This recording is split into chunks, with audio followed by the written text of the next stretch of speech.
So, I don't know if it's known or not, but I love Postal.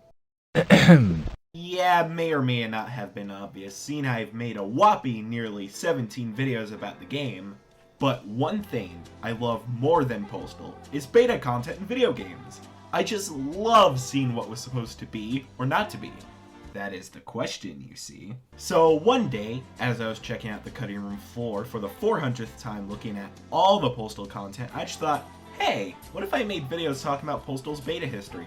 Let's start off easy by analyzing the Postal 2 E3 2002 build. First, let's go over a brief history of Postal 2's dev history. So in January 2001, after running with Scissors, starting to try out make a few games non-Postal related, only for them to be canned, with such great titles such as Flesh and Wire, New World Order, and sadly the cut game, How Many Cucumbers Can Fit Up Vince Desi's Ass. God, if only that game got made and I made my channel about that game. I would make videos about that game over stupid crummy Postal any day, yo. Anyways, dumb juvenile humor aside, they decided the good idea. What if, like, we made Postal 1, but, like, we removed the 1, man, and put another number at the end, man? That would, like, freak them out, man! So, on February 4th, 2002, Running with Scissors decided to make it known to the public that, sadly, How Many Cucumbers Can Vince Desi Fit Up His Ass was sadly cut.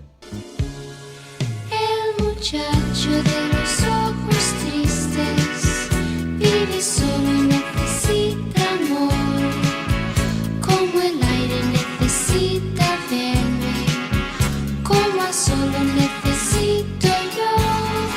El muchacho de los ojos tristes ha encontrado al fin una razón para hacer que su mirada ría con mis besos y mi gran amor. After 49% of the world's population, unfortunately and understandably, killed themselves before you know it, hey, it's time for E3 2002! And look! Running with Scissors is there with a laptop, and look! One person is there with a magical potato that can record. And that brings us to what we are going to mainly be analyzing. We get to see the original menu, and I personally really like this menu. Just flying around the map. Then, obviously it looks placeholder as shit, but you can tell they wanted to do something like this since this does have some effort put into it. If they really didn't want to do this in the first place, then they would have loaded up MS Paint and made it on the way to E3.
So then we have Mike Riddell explain the map system of Postal 2, and then we get to see a alpha version of the map. And it's very, basic. Oh well, it's just an alpha, and that's to be expected. But here we get to see that Monday was supposed to have a library mission on that day, which is very interesting, and it also looks like the bank was in a different spot. And it also looks like the dude's living situation was pretty good at this time, seeing how he's in a house now instead of a trailer. Oh, speaking of the trailer is now between the dude's house and your neighbor's house now.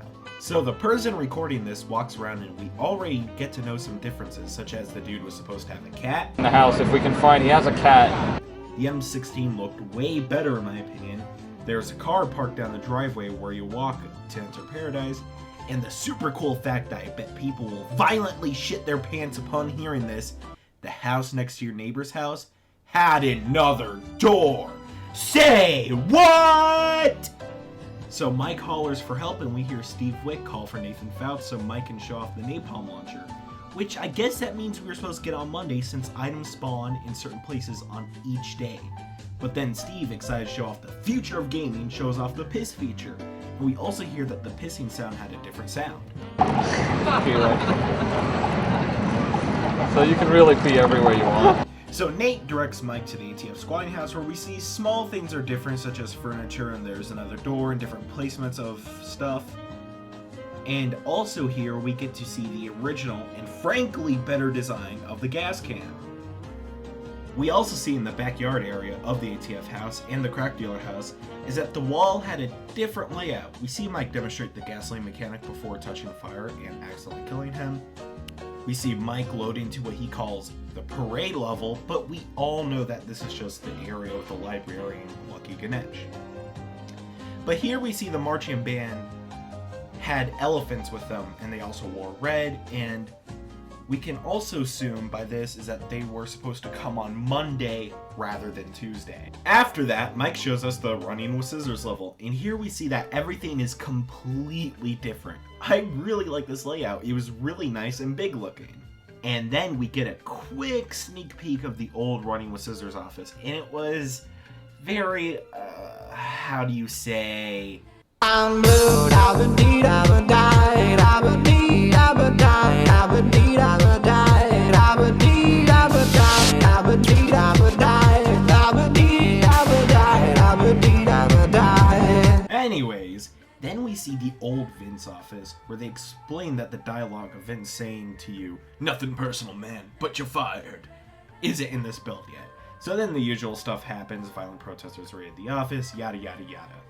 Except, this is the first time we get to hear that dude's voice in Postal 2. And wow! Does he sound shit! To fight back. So I'll get my,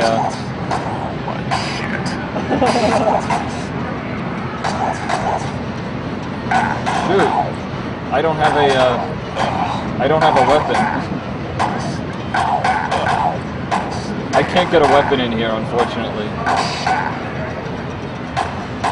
A lot of this we're still tuning.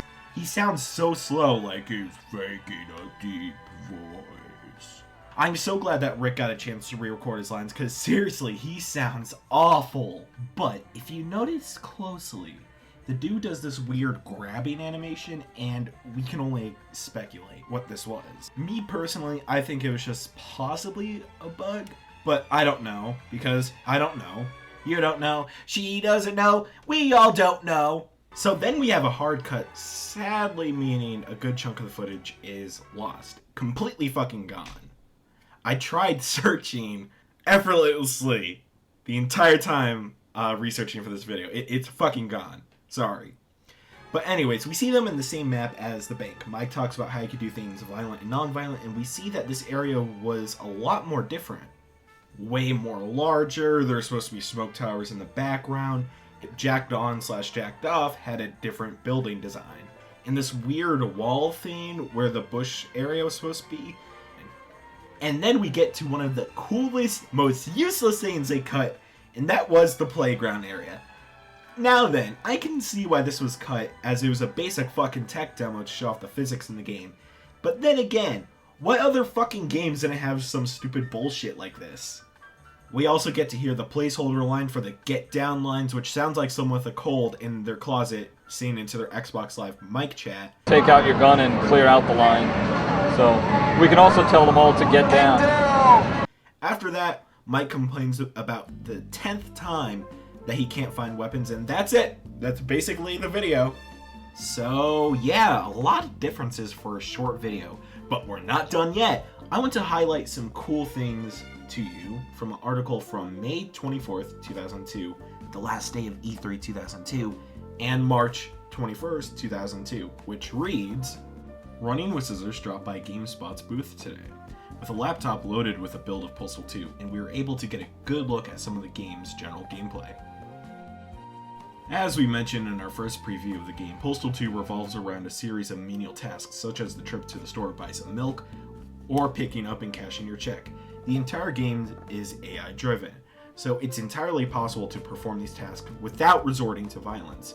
But Running with Scissors has really pulled out all the stops to ensure you that you are enforced to go postal.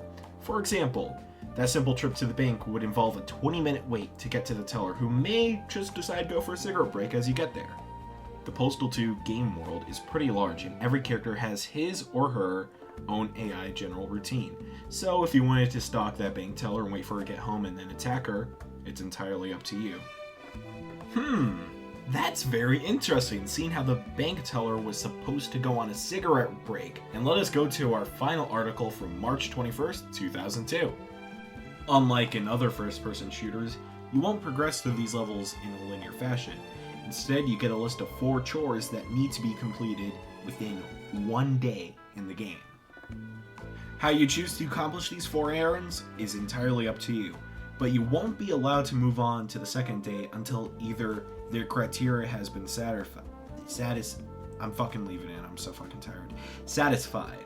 Additionally, at the end of each day, you'll have to take part in a survivor event of sorts, which pits you against overwhelming odds. Shooting your way out of a SWAT convention will be the first such challenge.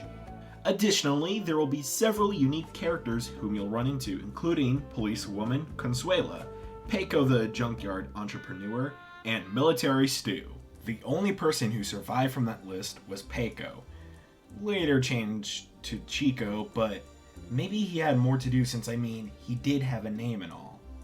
So that was basically everything I could find for Postal 2's E3 2002 debut. Sadly, this is most likely going to be basically it for Postal 2 beta videos, seeing how the beta to Postal 2 is just completely fucking gone. But in the severely unlikely chance that you, yes you, watching this, you do have the Postal 2 beta somewhere, or you know someone who does, please contact me. I'll do anything, man. I'll even suck your dick.